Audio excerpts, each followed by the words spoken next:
आज देखिए हम लोग देखेंगे भाग दो नागरिकता। भाग एक हम लोग पढ़ चुके हैं, अनुसूचियां हम लोग पढ़ चुके हैं। नागरिकता में आर्टिकल 5 से 11 तक है, ठीक है।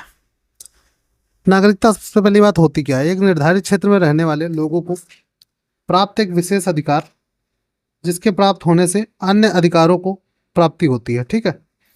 एक विशेष क्षेत्र में रहने वाले लोगों के लिए विशेष पहचान की भांति काम करता है ये। नागरिकता की प्रवृत्ति, हमारी जो भारतीय नागरिकता है वो एकल नागरिकता है, केवल सेंट्रल की एक नागरिकता होगी, स्टेट की कोई नागरिकता नहीं होगी।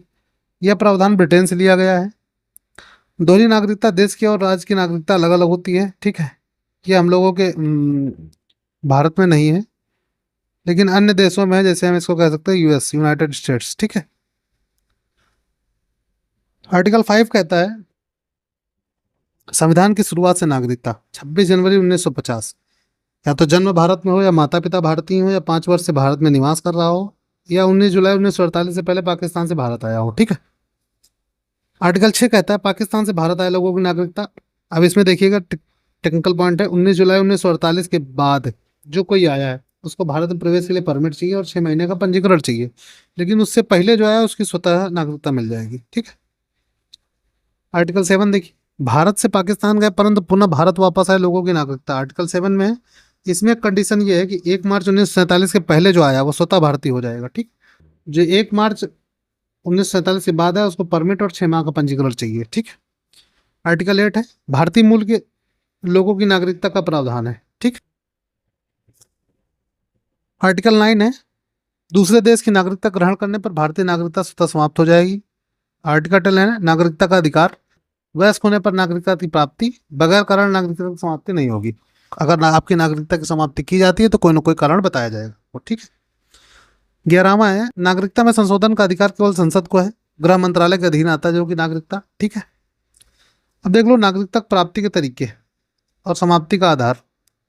नागरिकता संशोधन अधिनियम 1955, इसमें 6 बार संशोधन हो चुका है, 1986, 1992, 2003, 2005, 2015, 2019, ठीक।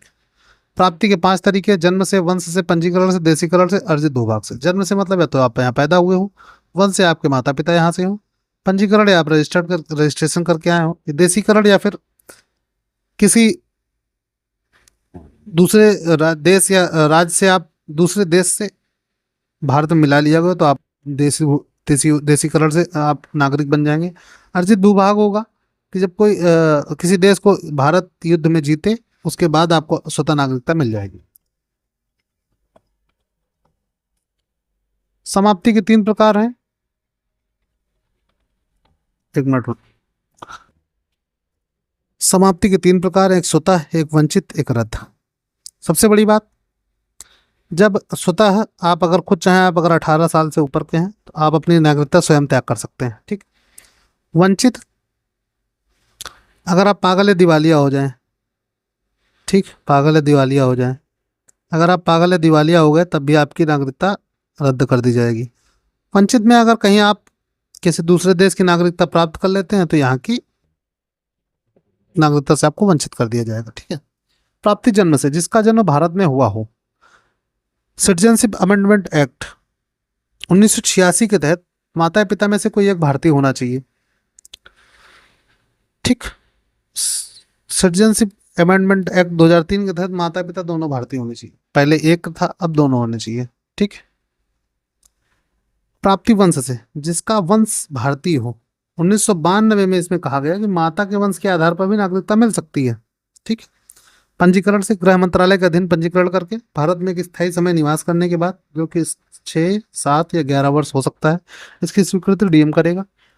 प्राप्ति देशीकरण से, देशीकरण भारत में 10 से 12 वर्ष निवास के बाद स्वतः नागरिकता प्राप्त हो जाती है। सदचरित्र होना चाहिए, संविधान में आस्था होनी चाहिए, 22 में से एक भाषा का ज्ञान होना चाहिए, कला साहित्य विज्ञान खेल में जुड़ा होना चाहिए, ठीक। अर्जित भूभाग, विदेशी भूमि पर कब्जा करेगा तो अर्जित भूभाग के थ्रू आपको मिल जाएगा। नागरिकता समाप्ति, स्वतः, जब आप 18 वर्ष से अधिक हो जाए तो आप अपनी इच्छा से नागरिकता त्याग कर सकते हैं, ठीक। वंचित करना, दूसरे देश की नागरिकता ग्रहण करने पर, पागल दिवालिया होने पर, 7 से 5 वर्ष लगातार विदेश में रहने पर, महिला के विदेशी पुरुष से विवाह करने पर।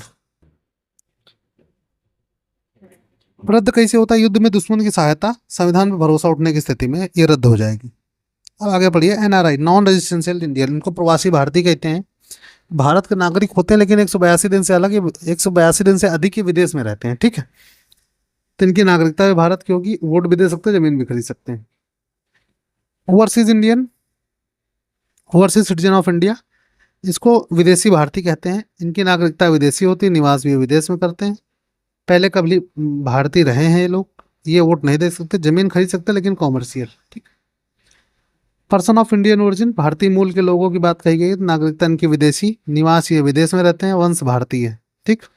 वोट नहीं दे सकते, जमीन खरीद सकते, केवल कॉमर्शियल।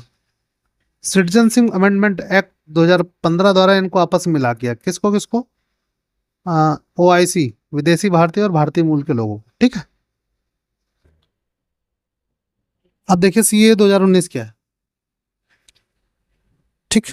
CA-NRC बहुत सुना होगा आप लोगों ने। CA 2019 क्या है, देखिए, धार्मिक पीड़ित अल्पसंख्यकों के जीवन में सुधार के लिए लाया गया था ये।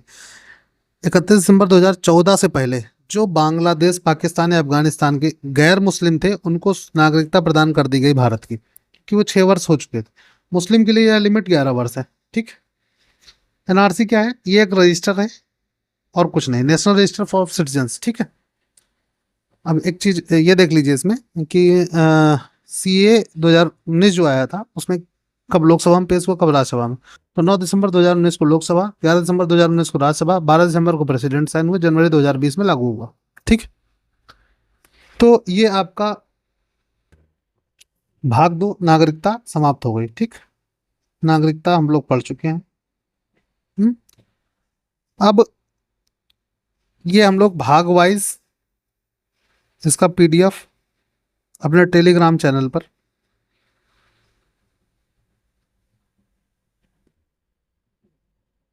एग्जाम ओरिएंटेड नाम से है, आपको लिंक इसी मिल जाएगा इसी वीडियो के नीचे, ठीक। आप उस पर जाएंगे, आपको हर भाग वाइज, ठीक, भाग वाइज आपको PDF वहाँ मिल जाएगा। जिस नोट से मैं पढ़ा रहा हूँ सेम डिट्टो नोट्स मिलेंगे आपको, और ब्लैक बैकग्राउंड मिलेंगे जिससे पढ़ते समय आंखों में समस्याएं ना हो, ठीक है। बाकी अगर कोई सुझाव आप देना चाहते हो तो वीडियो में कमेंट कर दीजिए। अगर आपको हमारी मेहनत अच्छी लग रही हो, हमारा कंटेंट आपको अच्छा लग रहा हो, तो वीडियो को लाइक करिए, सब्सक्राइब करिए चैनल को, और अपने मित्र जो पढ़ रहे हो, इस चीज़ की तैयारी कर रहे हो।